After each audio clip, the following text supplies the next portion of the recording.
বহুতো পেৰেণ্টছে আমাক কেতিয়াবা মেছেজ কৰি হওক বা কেতিয়াবা কল কৰি হওক আমাক সোধে যে আমাৰ ল'ৰা বা ছোৱালীজনীয়ে মনোযোগেৰে পঢ়ে বা বহুত সময় পঢ়ে, কিন্তু যিবোৰ পঢ়ে সেইবোৰ মনত নৰয়। গতিকে এনেকুৱা কিবা পদ্ধতি আছে নেকি যিটো ব্যৱহাৰ কৰিলে আমাৰ ল'ৰা বা ছোৱালীজনীৰ যিবোৰ পঢ়ে অতি সহজতে মনত ৰ'ব? এনেকুৱা ধৰণৰ প্ৰায় কুৱেশ্যন আমাক কৰি থাকে।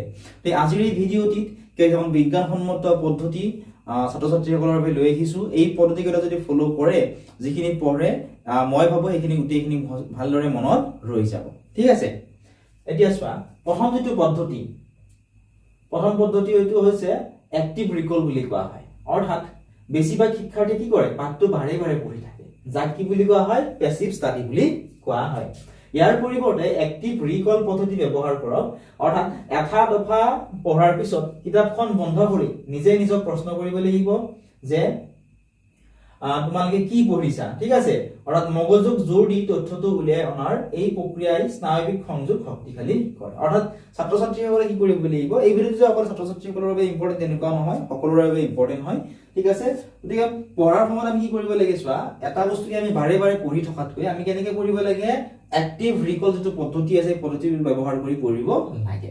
এক্টিভ ৰিকল পদ্ধতি কি হয়, ধৰা এটা দফা পঢ়িলা, হয়নে? সেই দফাটো পঢ়াৰ পিছত কিতাপখন বন্ধ কৰিব লাগে। দফাটো ধৰা দুইবাৰ পঢ়িলা, পঢ়ি কিতাপখন বন্ধ কৰি আমি কি কৰিব লাগে, নিজকে নিজে প্ৰশ্ন কৰিব লাগে যে সেই যিটো আমি দফা পঢ়িলো সেই দফাটোত কি কি আছিল। ঠিক আছে, এনেকে যদি আমি নিজকে প্ৰশ্ন কৰো বা কি কি পঢ়িলো আমি যদি অলপমান মনত কৰিবলৈ চেষ্টা কৰো, অৰ্থাৎ মগজুটো যদি আমি প্ৰেছাৰ দিওঁ, ঠিক আছে, অৰ্থাৎ ইয়াত কৈছে যে মগজুটোক জৰুৰী তথ্যটো উলিয়াই অনাৰ যিটো প্ৰক্ৰিয়া আছে সেই প্ৰক্ৰিয়াটো কি কৰে, স্নায়ৱিক সংযোগ শক্তিশালী কৰে। ঠিক আছে, আৰু স্নায়ৱিক সংযোগ শক্তিশালী কৰাৰ ফলতে আমাৰ সেইটো সোনকালে আমাৰ মনত ৰৈ যায়।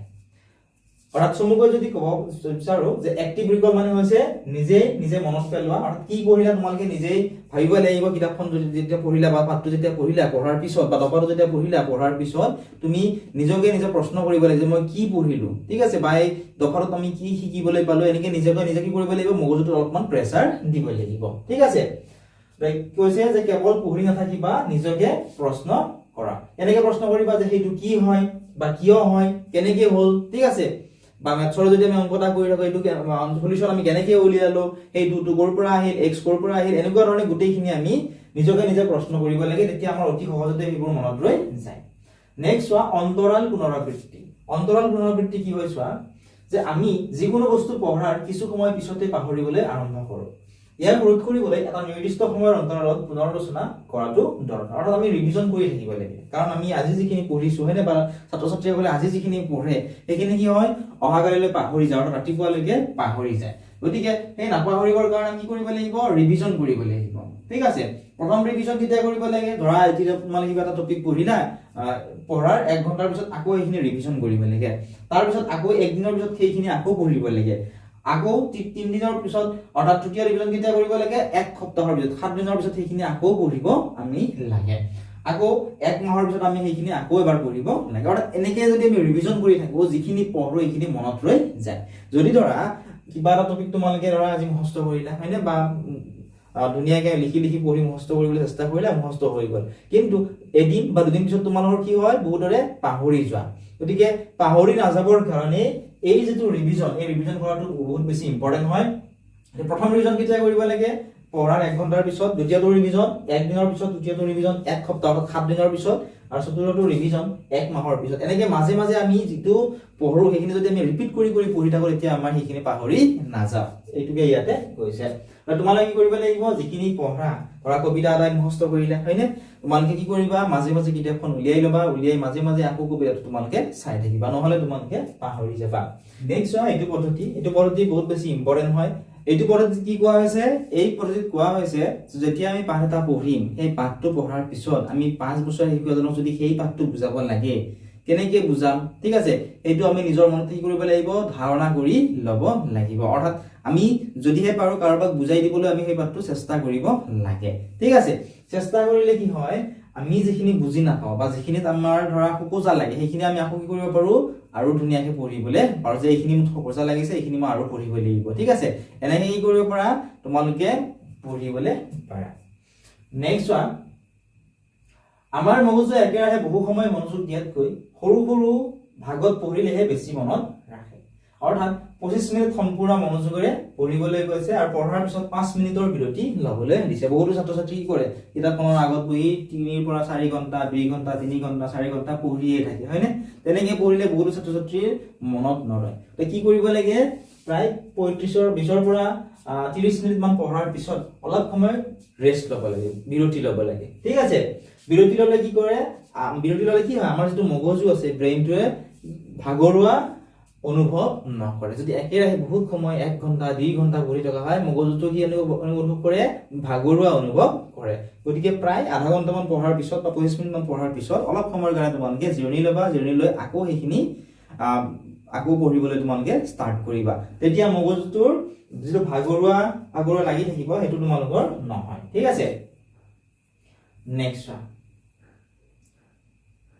জটিল তথ্য বা তালিকা মনত ৰাখিবলৈ চুটি শব্দ বা ছন্দ ব্যৱহাৰ কৰিব লাগে ঠিক আছে যেনে চোৱা ৰামধেনুৰ ৰং ঘূৰাৰ বাবে হয়নে ৰামধেনুৰ ৰংবোৰক আমি চমুকৈ কেনেকৈ কওঁ ফিপজিঅ হয়নে ভিৰে কি আছিল ভায়োলেট আইৰে ইন্ডিগো এনেকৈ হয়নে ডিৰে ব্লু এনেকুৱা ধৰণৰ আমি কি কৰো শৰ্ট যিবিলাক টেকনিক আছে বা চুটি যিবোৰ শব্দ আছে সেইবোৰ আমি ব্যৱহাৰ কৰিব লাগে ঠিক আছে ইয়াৰ উপৰিও আমি যেটো পঢ়িছো তাৰ ওপৰত এটা কি কৰিব লাগে মনতে আমি ভাবিব লাগে যে এইটো বস্তু এনেকুৱা ধৰণৰ হ'ব পাৰে বা এটা আমি মনতে কল্পনা কৰি ল'ব লাগে ঠিক আছে কাৰণ কল্পনা কৰি ল'লে বা আমি যদি ছবিৰ সহায়ত বা চকুৰে দেখাৰ লগতে ছবিৰ সহায়ত চাই যদি আমি কাণেৰে যদি শুনিও থাকো তেতিয়া সেইটো আমাৰ অতি সহজতে মনত ৰৈ যায় নেক্সট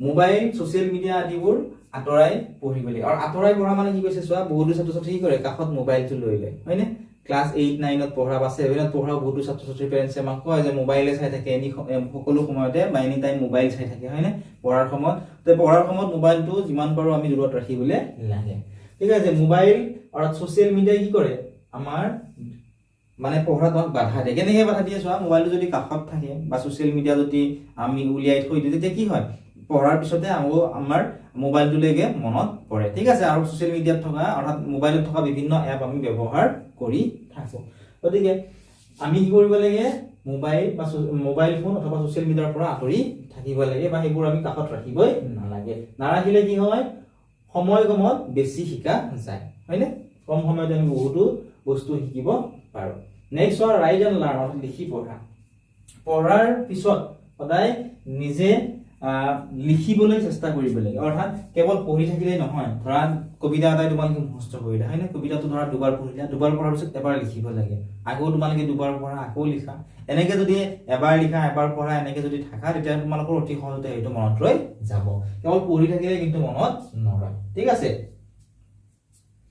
নেক্সট ডাঙৰ যিবিলাক বিষয় আছে সেইবিলাক সৰু সৰু ভাগ কৰিব লাগে হয়নে ডাঙৰ যিবোৰ বিষয় যেনে ধৰা চেপ্টাৰ এটা তোমালোকে বুজি ল'ব লাগে চেপ্টাৰটোৰ গোটেইখিনি পঢ়াতকৈ তোমালোকে যদি যিখিনি ইম্পৰ্টেণ্ট হয় সেইখিনি বাছি উলিয়াই ধুনীয়াকৈ তোমালোকে নোট কৰি ধুনীয়াকৈ পঢ়া তেতিয়া কি হ'ব তেতিয়া তোমালোকৰ অতি সহজতে বুজি পাবা আৰু সহজতে গোটেইখিনি মনতো ৰৈ যাব যেনে ধৰা এটা চেপ্টাৰ আছে চেপ্টাৰটো তোমালোকে ইম্পৰ্টেণ্ট যিকেইটা 5টা 10টা 15টা টপিক সৰু সৰু টপিক ঠিক আছে সেইখিনি তোমালোকে কি কৰিব পাৰা নোটছ বনাই ল'ব পাৰা নোটছ বনাই ল'লে কি হ'ব সেইখিনি তোমালোকৰ ধুনীয়াকৈ মনত ৰৈ যাব ঠিক আছে নেক্সট মনত ৰাখিবা যে পৰ্যাপ্ত টোপনি অৰ্থাৎ টোপনিৰ সময়তে মগজুৱে কি কৰে আমাৰ যিবোৰ স্মৃতি অৰ্থাৎ আমি যিখিনি পঢ়ো বা আমাৰ যিবোৰ স্মৃতি আছে এইবোৰ স্থায়ী কৰে সেইকাৰণে আমি সদায় 7 পৰা 8 ঘণ্টা সময় টোপনি মাৰিবই লাগে অৰ্থাৎ টোপনি যাব লাগে পৰ্যাপ্ত পৰিমাণে টোপনি তোমালোকে যাবই লাগিব বহুত ছাত্ৰ ছাত্ৰী কি কৰে আমি ৰাতি ইমান দেৰিলৈকে পঢ়িছিলো কিন্তু ৰাতিপুৱা কি কৰে সোনকালে উঠাৰ ফলত কি হয় পৰ্যাপ্ত পৰিমাণে টোপনি